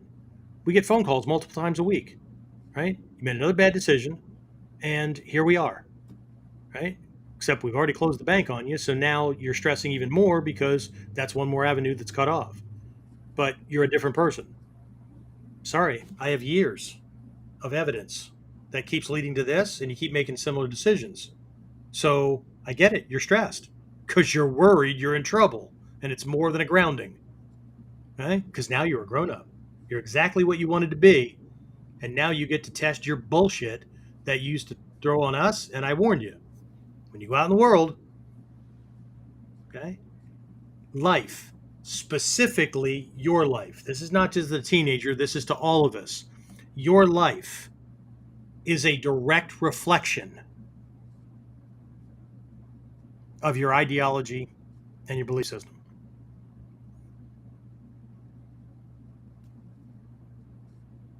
Life is that way. Life is cold. It doesn't care, right? It's all based on the law of karma, the law of cause and effect. The causes we put out are like fucking boomerangs. Eventually, they will come back. Okay? And sometimes with even more force than you send them out. Okay? That's why in our Mikyo, we've got these 8 areas of life that we maintain mindfulness of because they matter, right? Livelihood is not just where you fucking live or what you do for a living. It has to do with the way you conduct your relationships, right? Manage family, all that kind of stuff. How you communicate with others, right? How you live, livelihood. I know in English that tends to what's his livelihood? How does he make a living? Right? Just generally about your job. Right?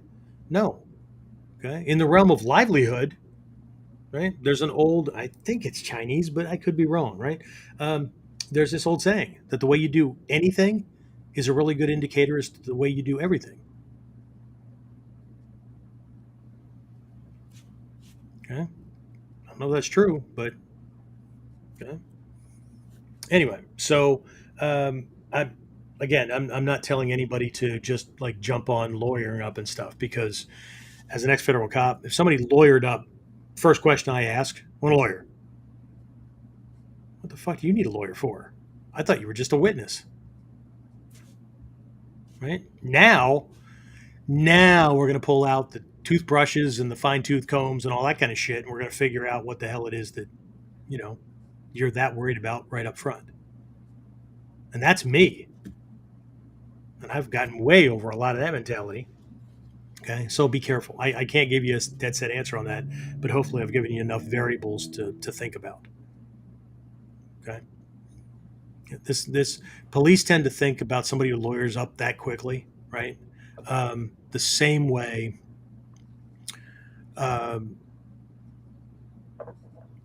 there's a saying in the world of con artists, right? You can't con an honest person, right? Cons work because your mark is greedy. They want a big payoff for little to nothing put in, right? And so they're easy, right? You paint the right picture with the right bait, fucking steal them blind. That's how all these guys work, right? Everybody's like coming out of the woodwork. Oh, he ripped me off too, and shit. Yeah, okay, but he didn't rip off any honest people because when he told his bullshit story, they went, "Nah, sounds too good to be true. I'll pass." Same reason I passed on every multi-level marketing thing that's come along or whatever. They may be great companies, may have been a great payoff.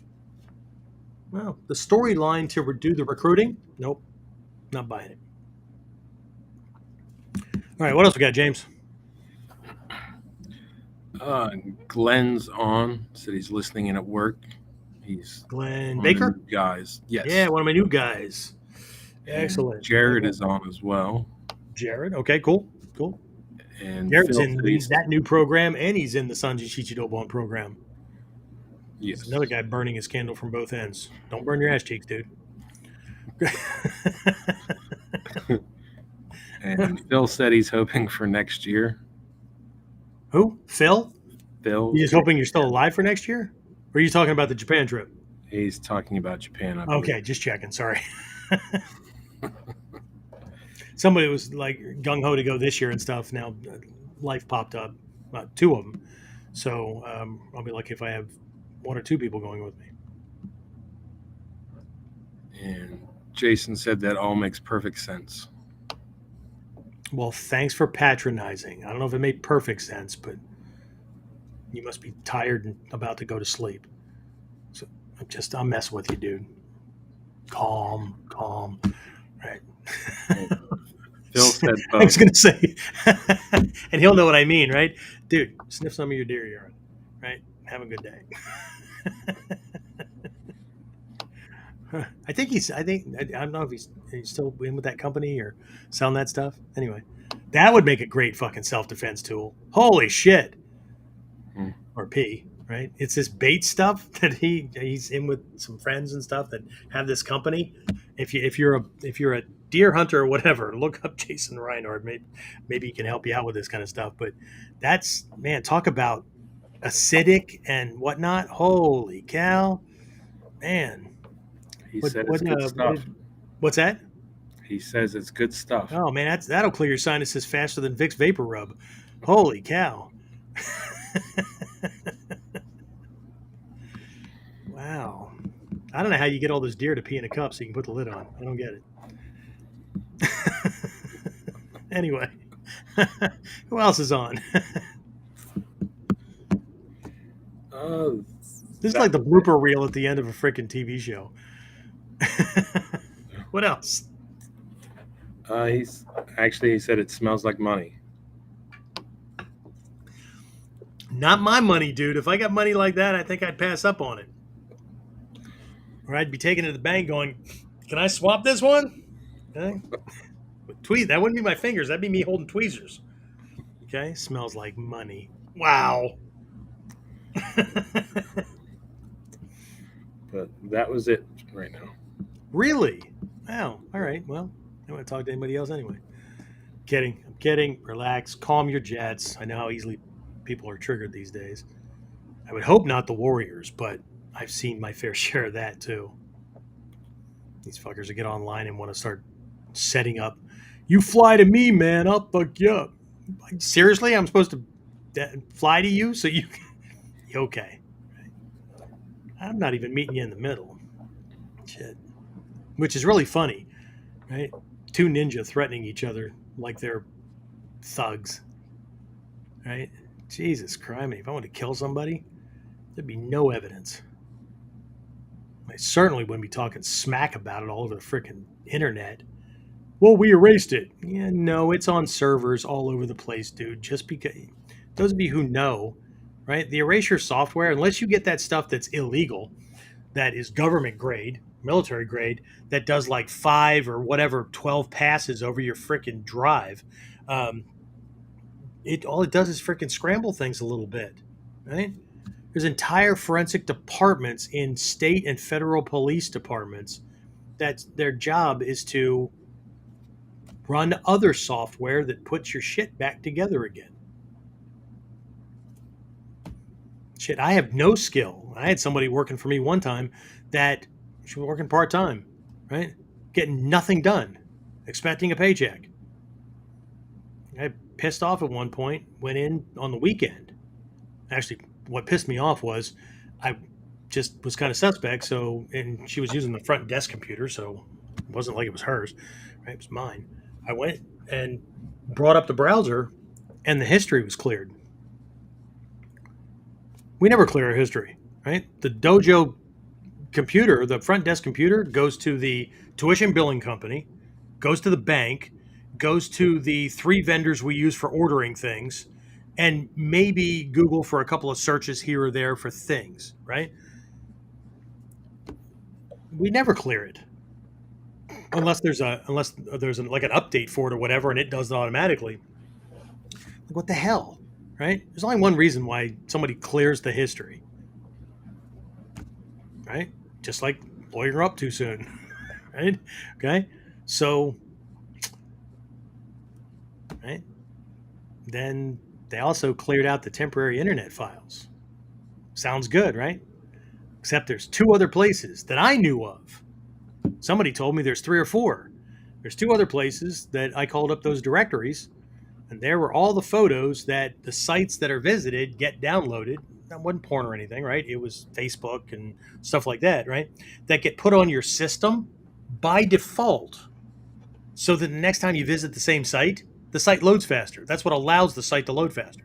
If you ever notice when you clean your directories or you clean your cookies and your browsing history and all that kind of stuff, right? The next time you go to a similar site or to go back to the same site, it takes a little bit longer to load, right? So here are all these things. And they're all time date stamped from the moment they hit the computer. And they all matched like nonstop from her start time to her end time. And I brought that up right in front of her. I said, oh, why would this be clear? I don't know. Huh. Temporary internet files. Are we using it that much that, well, it gets used a lot? Okay, all right, well, I'll give you that one. But check this out. Check this one out. Look at the time date stamps. I don't know any of these people. I don't know any of the... And that's when she froze. That's when I said, I'll send you your check. Don't wait. Leave now. Don't even change. Keep the uniform. All right? There's something in the corporate realm that most people don't get dinged for, and that's theft of assets and theft of time. Right? My grandmother was right. The worst thing that ever happened was they switched from a productivity-based time or productivity-based pay scale to a time-based. And then people thought that they got paid regardless of how much they did during the time that they were there, because I'm getting paid for 8 hours. I don't give a shit. Which speaks to character, not quality of work. I don't give a shit how good you are at the skill you do. If that's your character, you don't get to work for me. You don't even get to be in my circle. Okay? That's a whole different type of mentality. All right. Anybody else? We done? We good? Do you have anything to throw on top of this pile? No. Oh, he went to a university level conference last week, and then came back and told me he could have not gone because these were brand new initiatives doing things that we've been teaching on for how long? Yeah, I said there was. This was their acted like it was new, and I was like, "This is new based on the newest studies," and this is over 2,500 years old. But thanks for playing. I got a paycheck, right? Anyway, I love going to things like that. Just like going to the mall when it's really, really busy. It's like a people zoo. You want to learn about psychology and response and everything from head down, not looking, to oblivious, to whatever, and get a handle on that, and just go someplace where you can just watch the experiment play out. Okay. One of the first lessons I got as a new ninjutsu student was become a people watcher. Okay. You will learn everything from psychology and sociology kind of things, all the way to physiological response to impact at certain points of the body. People are walking down through the mall, bump into each other. They can apologize, but if you watch, boom, how the body's moved when that happened, right? Somebody's walking along not paying attention and runs their shin into a freaking low bench or something, right? You watch that shin stop and slightly buckle backwards, but the upper third of the body fly forward, and that moral response happen. Oh, dude, that's worth more than any tuition you could pay for. Okay? Because we typically don't simulate to that degree in the dojo. Somebody just walking along, not paying attention, and at speed run into an immovable object.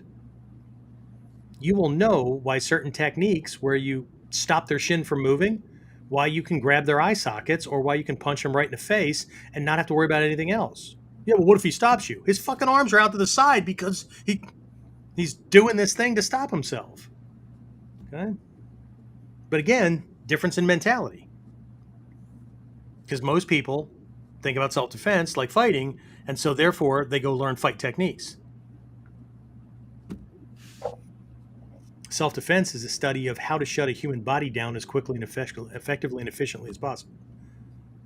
Fighting is how to get somebody to give up.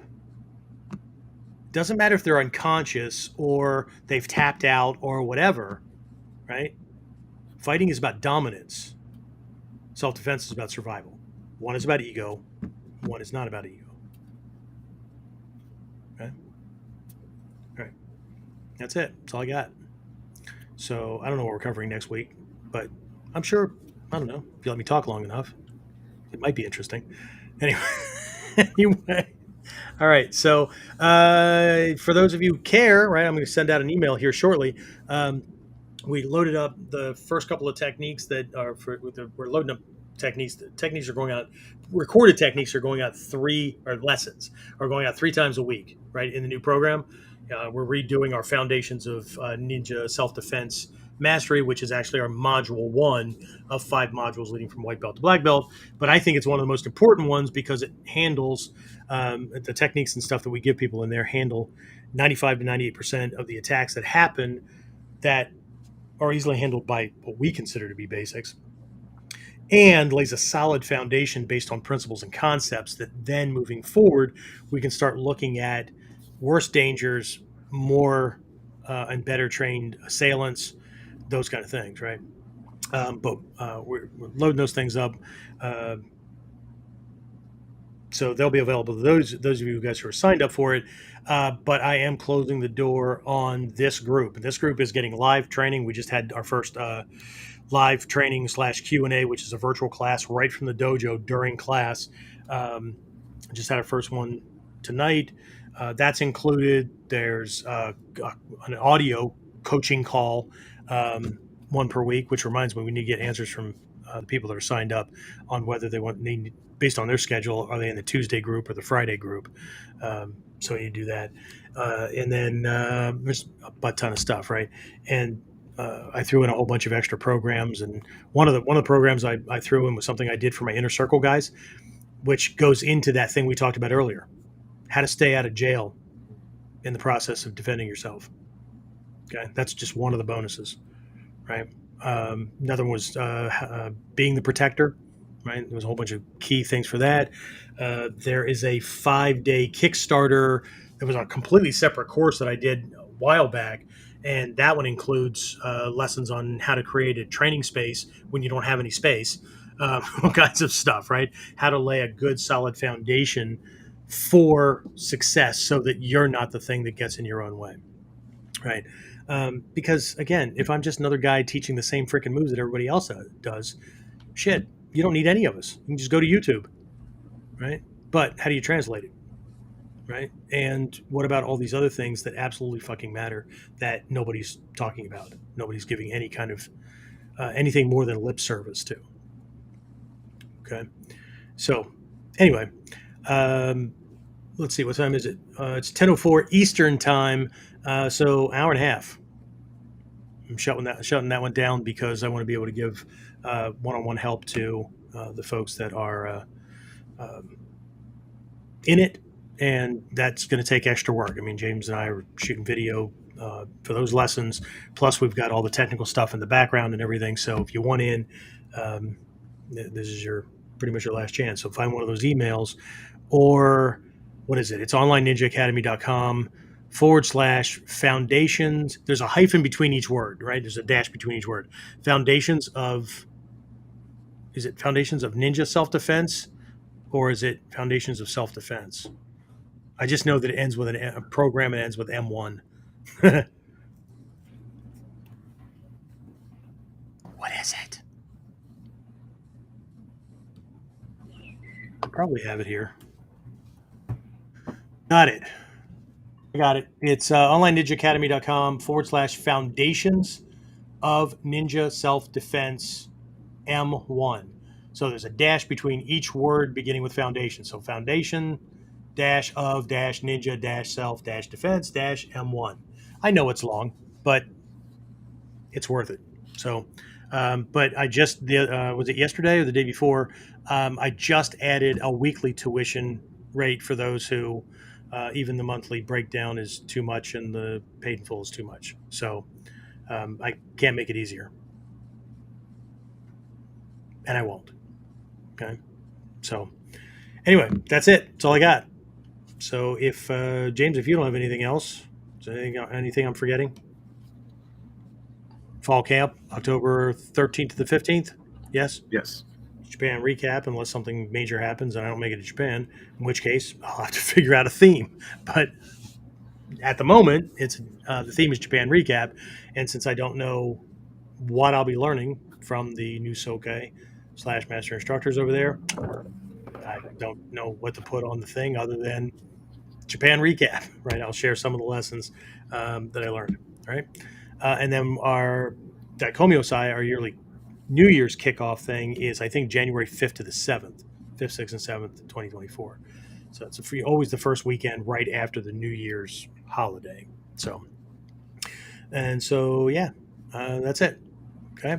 And we have way more programs that we're relaunching and doing other stuff and whatnot. So hopefully we'll hit something that you may be interested in. I know my Sanji Chichidobon guys, their classes run out here in a couple of weeks. I think they've got three or four classes left, and several of them are asking because the first 7 steps on the path of a Buddha course is pre-recorded. I did that years ago, but they're asking right now if I could relaunch that one and do it as a live training again, like I did this one.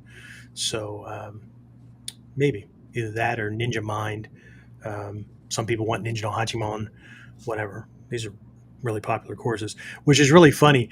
Did you see the one post by the one guy when I posted the why am I upgrading or updating the foundations course? And he said, because nobody's buying it, which is really funny. Oh, that's an upcoming topic. People that do that, right? That can't control themselves, but how difficult is it for me to click on their name to see who this person is? And then I find out that they're a senior financial advisor that I'm supposed to trust you with your money with, but you're an asshole to people. So, professional or not professional, which is it? Okay. So, anyway, so no, it's not because, right? We're updating it because we want to serve people better and because it's freaking popular. Why would we spend all this time, effort, and energy on a program that's not selling when we should focus on the ones that people are enrolling in, and we want to make sure that one stays up to date and top of the line? I mean, crap, this is a lot. It's a lot of freaking work in the background, right? But it's just a teacher. All he's doing is teaching. Yeah. Okay. Says somebody who just like shows up and shows off and gets to feel like they're in charge and goes home. Okay. And I hope that's nobody that I'm associated with instructor wise, because we have a heavy responsibility and sometimes it's a friggin' burden. Okay. And not just because of the teaching, not just because of all the classes, because if we teach the wrong things to the wrong person who is not responsible or mature or whatever, we are complicit in the damage they cause.